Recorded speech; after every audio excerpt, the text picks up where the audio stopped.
নমস্কাৰ সকলোকে বলকচোন আজি আমি যাওঁ অসমৰ এখন জনপ্ৰিয় শক্তিপীঠলৈ আৰু পোনপ্ৰথমে মোৰ ইউটিউব চেনেল মুমু ব্লগলৈ সকলোকে স্বাগতম জনাইছোঁ। এয়া আমি আহিছোঁ আজি নলবাৰীত আছে যিখন শ্ৰী শ্ৰী বিল্লেশ্বৰ দেৱালয়।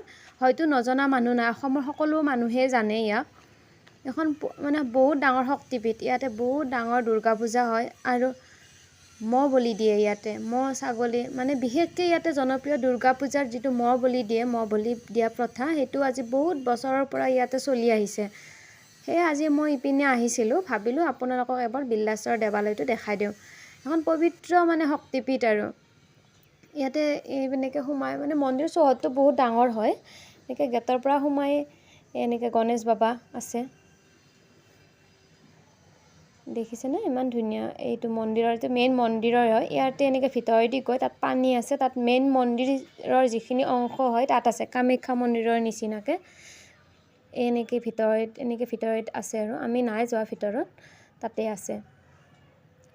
মানে বহুত ধুনীয়া, বহুত পৰিষ্কাৰ এটা মানে এয়া শিৱ বাবা এনেকৈ ধুনীয়াকৈ পুখুৰীটোৰ মাজত এনেকৈ ধুনীয়াকৈ বনাইছে। এইটো বনাইছে জম্মু কাশ্মীৰ লাইট ইনফেণ্ট্ৰি বনাইছিলে আৰ্মিবিলাকে। এনেকুৱা কুণ্ড, এইটো বিষ্ণু মন্দিৰ আছে লগতে লাগি একেলগে। মানে বহুত ধুনীয়া এটা পৰিৱেশ, মানে এটা শক্তিপীঠ আৰু হাজাৰ হাজাৰ ভক্তৰ আগমন হয় ইয়াতে দুৰ্গা পূজাৰ সময়ত।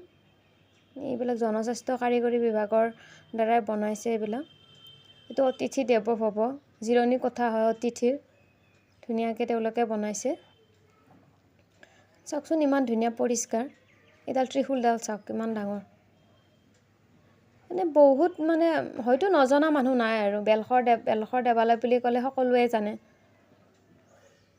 মানে মন্দিৰ চৌহদটো বহুত পৰিষ্কাৰ আছে। দেৱান পুখুৰী, ইয়াতে ইমান মাছ আছে, ৰাজহাঁহ এনেকুৱা আছে। মাছবিলাক মানে এনেই দেখাই পাই থাকে, ৰাজহাঁহবিলাক চৰি আছে।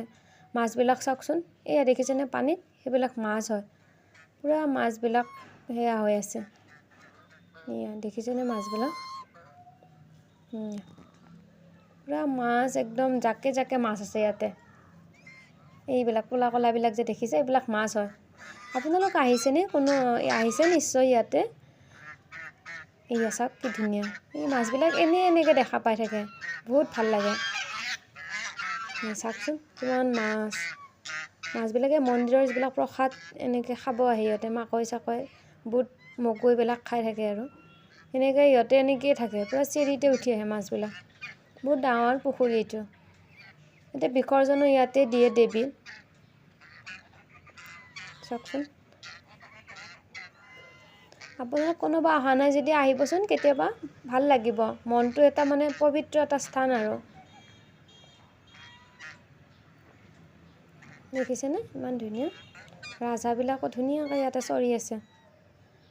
আৰু মন্দিৰৰ এইটো ছাইডত আকৌ চাকি ধূপ জ্বলোৱাৰ কাৰণে তেওঁলোকে ধুনীয়াকৈ ঠাই কৰি থৈ দিছে। এনেকৈ ইয়াতে চাকি ধূপবিলাক জ্বলায়। মমোক আজি লৈ আহিলোঁ। মইতো সৰুৰ পৰা ইয়াতে মানে ডাঙৰ হোৱাৰ নিচিনা, মোৰ মাহীৰ ঘৰ মামাৰ ঘৰ চব ইয়াতে।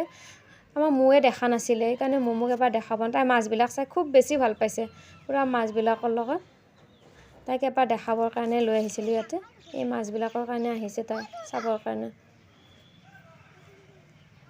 আপোনালোক কোনোবা অহা নাই যদি তাত যাব, ভাল লাগিব গৈ পেলাই। মানে বহুত এটা শক্তিপীঠ আৰু ডাঙৰ। কেইখনমান ফটো ইয়াতে লগাই দিলোঁ মন্দিৰত উঠা। আৰু মোৰ ভিডিঅ'বিলাক আপোনালোকে চাই নিশ্চয়, আৰু চালে শ্বেয়াৰ কৰিব, লাইক কৰিব আৰু মোৰ চেনেলটো ছাবস্ক্ৰাইব কৰিবলৈ নাপাহৰিব। আজিলৈ থেংক ইউ।